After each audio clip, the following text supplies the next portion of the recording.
Hello everyone. Today we will discuss about the parliament.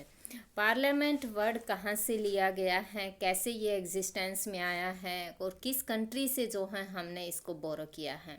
So as such in today's class we will discuss each and everything means the historical background as well as the basic introduction related to the parliament.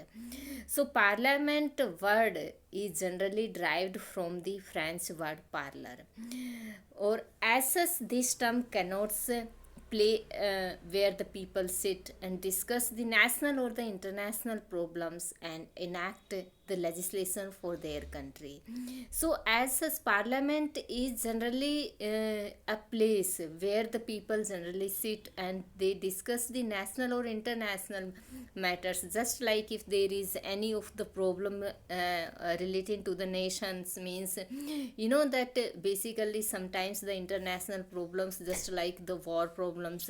So as such all these kind of the problems discussed over there in the parliament. So now there will be the question in your mind that from where we have take the origin of means from where the word parliament has came into existence. So basically here I would like to tell you that the parliament is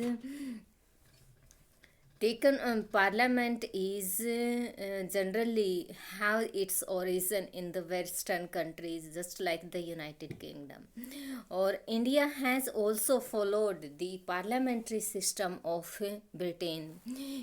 basically international level पर आप ये देखते हो कि बहुत सारे Nations हैं जिसमें कि पार्लियामेंट वर्ड या एक तरह से संसद वर्ड को यूज़ किया गया है. बट एज सच जब इंडिया की बात की जाती है तो इंडिया ने जो है ब्रिटेन का पार्लियामेंट्री सिस्टम अपने कंट्री में फॉलो किया हुआ है. मीन्स इसके पीछे भी जो है कई तरह के रीजंस रहे हैं कि why means if you are taking the example of America, तो अमेरिका में भी जो है इसके जो कांग्रेस है 2 हाउसेज हैं, ब्रिटेन में भी 2 हाउसेज हैं, लेकिन जब आप इंडिया की बात करते हो तो 2 हाउसेज हैं. But India has followed the parliamentary system of Britain. So as such, what is the proper meaning of the Indian Parliament? So in that sense I would like to say that it refers particularly to a kind of the democratic polity wherein the supreme powers vest in the body of the representatives parliament. So as such जो संसद होती है उसमें बहुत सारे जो representatives होते हैं उसमें बेसिकली हमारे ही इलेक्ट किए हुए रिप्रेजेंटेटिव्स होते हैं जो कि कंट्री को रिप्रेजेंट करते हैं. तो एज सच जो हैं ये जो बॉडी होती हैं उन्हीं पीपल से रिलेटेड होती हैं और बेसिकली यहाँ पर सभी तरह के मैटर्स चाहे वो नेशन से रिलेटेड हों या इंटरनेशनल मैटर्स हों, तो एक तरह से सभी मैटर्स को यहाँ पर डिस्कस किया जाता है. और जब हम बात करते हैं इंडियन कॉन्स्टिट्यूशन की, तो इंडियन कॉन्स्टिट्यूशन के आर्टिकल 74 to 75 बेसिकली जो बेसिक इंट्रोडक्शन है, बेसिक जो इसकी कैरेक्टरिस्टिक्स हैं, जैसे कि इंडियन पार्लियामेंट में क्या थिंग्स फॉलो की जाती हैं. Nominal head of the country होता है, जैसे कि अपने कंट्री की अगर बात की जाती है तो इस तरह से जो है ये जो सिस्टम अडोप्ट किया गया है सेंट्रल लेवल पर, उसमें आर्टिकल 74 और 75 में basic introduction as well as some of the basic characteristics of the Indian parliament जो है एक्सप्लेन की गई हैं.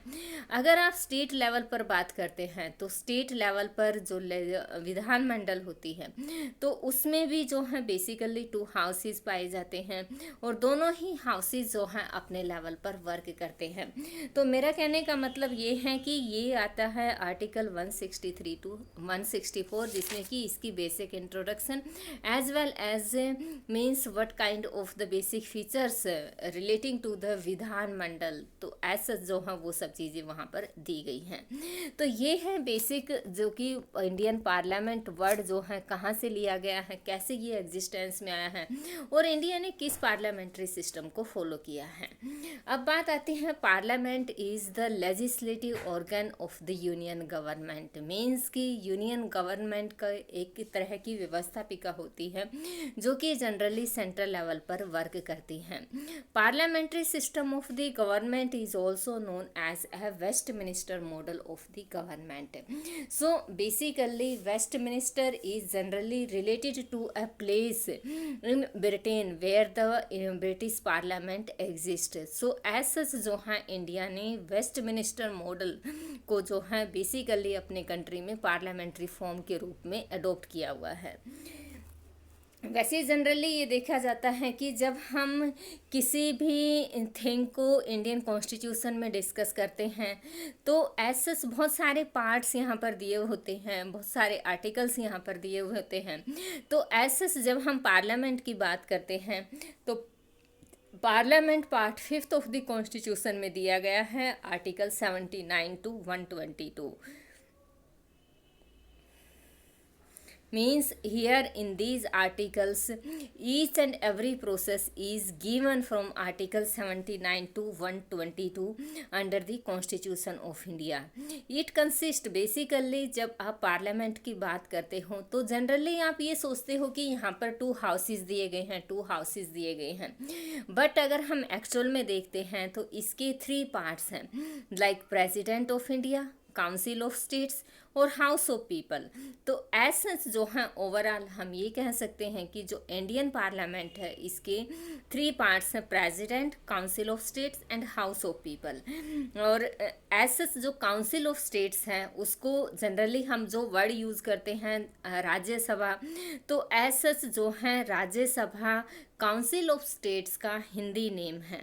और एसेंस हाउस ऑफ पीपल जब वर्ड यूज़ किया जाता है जिसे कि हम जनरली हम बोलते हैं लोकसभा, तो एसेंस उसको हाउस ऑफ पीपल बोला जाता है। और ये जो वर्ड है स्टार्टिंग में हमारे कॉन्स्टिट्यूशन में एप्लीकेबल नहीं किया गया था, मीन्स ये वर्ड यूज़ नहीं किया गया था। ये एक्चुअल में ये जो हिंदी नेम इसके लिए यूज़ किया गया है 1954 में जो है काउंसिल ऑफ स्टेट्स के लिए राज्यसभा और हाउस ऑफ पीपल के लिए लोकसभा वर्ड जो है यूज़ किया गया है। राज्यसभा जो है अपर हाउस होता है यानी कि ऊपरी सदन जिसे बोला जाता है, लोकसभा जो है लोअर हाउस है। सो एज सच ओवरऑल हम ये कह सकते हैं कि जो हमारी पार्लियामेंट है इसके 3 पार्ट्स हैं, presidents, council of states and house of people. और in overall this word is used as Lok Sabha and Rajya Sabha in 1954। अब बात आती है, ये तो हमारे हो गए 2 parts of the Indian parliament, लेकिन 3rd पार्ट का क्या रोल होता है? तो as such the president of India is not the member of either house of the parliament and does not sit in the parliament also. Means president जो है किसी भी मीटिंग में नहीं बैठता है, न ही इसका सदस्य होता है, न ही वह संसद में बैठता है, लेकिन फिर भी जो है वो इस संसद का एक इम्पोर्टेंट पार्ट होता है। कैसे हम कह सकते हैं? बेसिकली संसद के दोनों सदनों द्वारा पारित कोई भी विधेयक तब तक जो है पारित नहीं किया जा सकता जब तक कि राष्ट्रपति उस पर अपनी स्वीकृति नहीं दे देता है।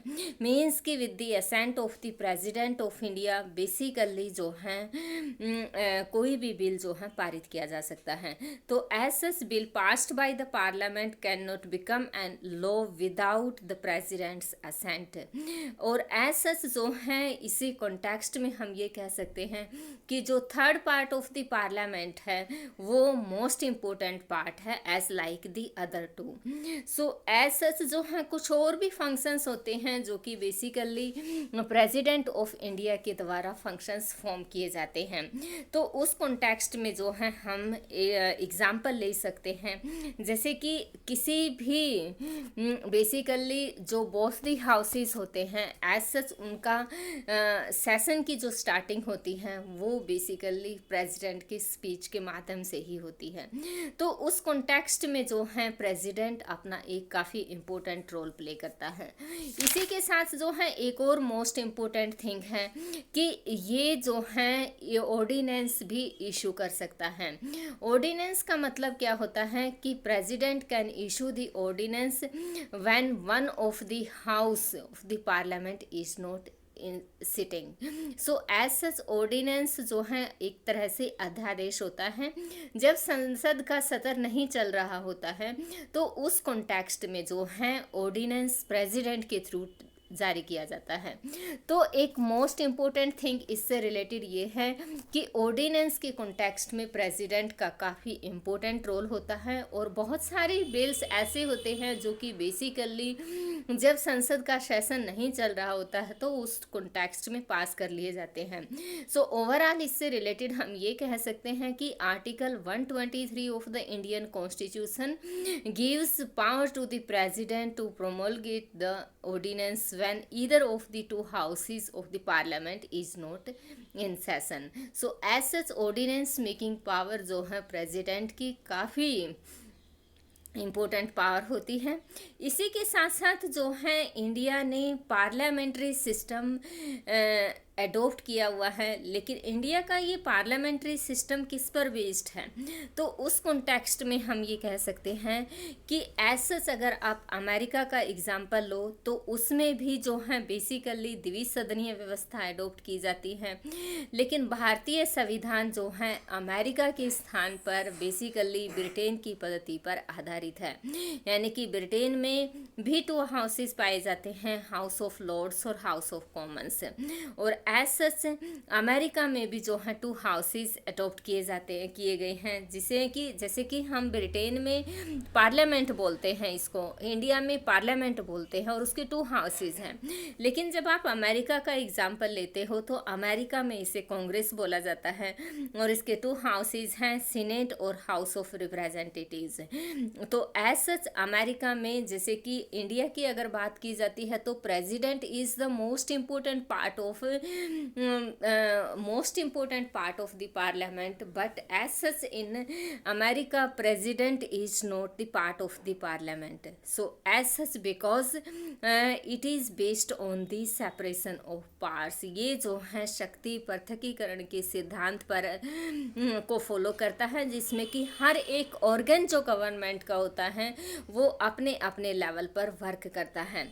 सो उस कॉन्टेक्स्ट में जो है अमेरिका में प्रेसिडेंट जो है पार्लियामेंट यानी कि यहाँ की जो कांग्रेस है उसका पार्ट नहीं होता है।